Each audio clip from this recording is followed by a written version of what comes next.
All right, you got me? Yeah. We're here in Lebanon, Pennsylvania, the home of bologna, and we're here to talk about something that I first found out about when I first moved here, and I thought it was very different. It was something different and interesting, something that we don't really have much of anymore, and I don't know if we'll ever have again. But back in the 1930s, there was a push for underground comfort stations here in Lebanon, Pennsylvania. Basically, underground bathrooms that weary travelers could stop and replenish themselves after a hard day of work or while traveling on the road. If you look over that way, towards that corner, we believe that the comfort stations were somewhere located here. And if you look over here this way, you can see that there's like a lot of space that could be road, but it's actually sidewalk. I have reason to believe that the comfort stations were located somewhere over there, but I'm not really sure. I have no way of telling without any kind of evidence, no markers, nothing. So unfortunately, finding the actual location of the comfort stations at this point is nearly impossible. The reason why that is because the comfort stations were in the 1960s deemed to be unsafe and impractical. There were a number of incidents that led up to this decision: a drug overdose, and another incident involving a hand grenade that went off inside of the comfort station. So incidents like that were leading to the comfort station to be decided that it was no longer a reasonable risk that the city could take. And so they were closed down in the 60s, like I said, but it is believed that the comfort stations may still exist underground. They're just inaccessible at this point. On that same note, there are other underground places in the city that we are going to talk about shortly.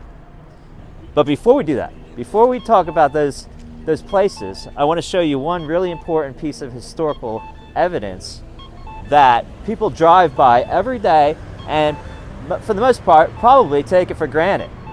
So walk with me this way and we'll take a look. Come on, Kim. We should have hit that button.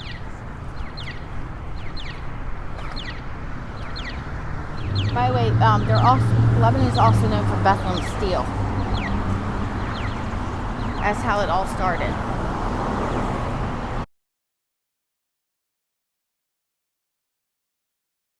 Okay. All right. This here is an ancient, I guess ancient considering its modern times, this is an ancient highway marker that dates back to the 1800s most likely. And these highway markers were used before the advent of the automobile and all that good stuff. These highway markers were very simple, oftentimes made out of marble or granite. They were usually 3 inches thick. This one's particularly different because it's at a big intersection. But as you can see here, the highway marker tells you very simply 27 miles to Reading, 79 miles to Philadelphia following this route. And then if you look at the other side, you can see that there are 24 miles to Harrisburg and 15 miles to Hummelstown.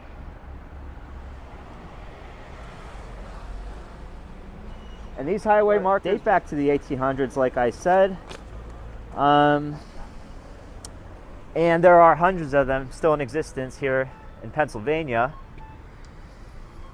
but many of them are gone. So if you happen to see one, you're kind of lucky because there aren't that many left and they won't last forever. Now, since we're talking about Lebanon and talking about tunnels, now's a good time to talk about something that dates back to before the town really existed at all, back to the 1700s, back to revolutionary times, colonial times, and the French-Indian War.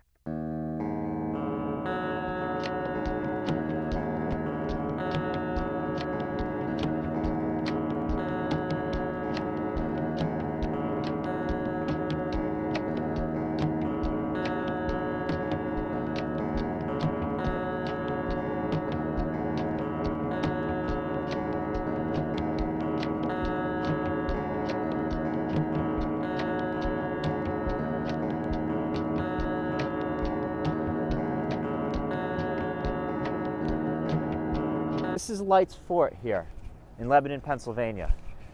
I've been by this building a number of times. I didn't know what it was, but you'll see that it's got a sign in the front, and it's kind of an oddball in that it doesn't fit into the National Historic Register because of the way it's constructed. Some of the walls are not original, and so it doesn't get the funding that it normally would have if it were registered as a National Historic Monument. This fort here is significant. It's very significant in this area and in history, because this is the oldest structure in Lebanon City and Lebanon County. This structure dates back to the early 1700s, and I think the most notable thing about it is that it was used as a fort during the French-Indian War. The exact dates, we'll be flashing them on the screen. Since I'm not a historian, I don't have them all memorized. But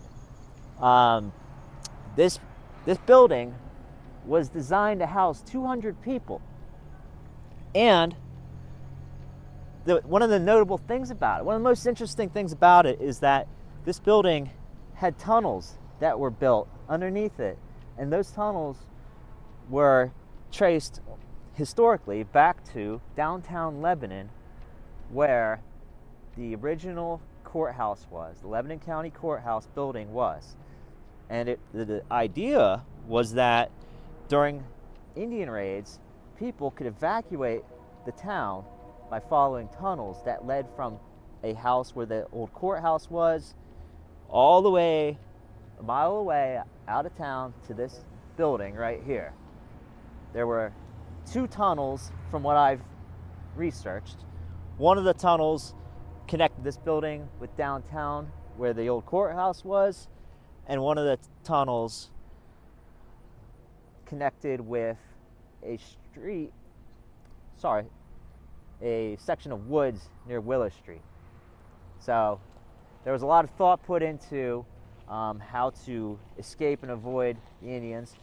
This building has so much history behind it that it's hard to say all right here. There's a story that I read about ghost hauntings, sightings of a little Indian girl during the 1960s, and that's connected with a story that goes back to the 1700s, where they had, Indian raids were concerned, and during that time, the daughter of John Light, the person that built this complex, she came across a little Indian girl who was lost, apparently, possibly starving. So, as legend goes, John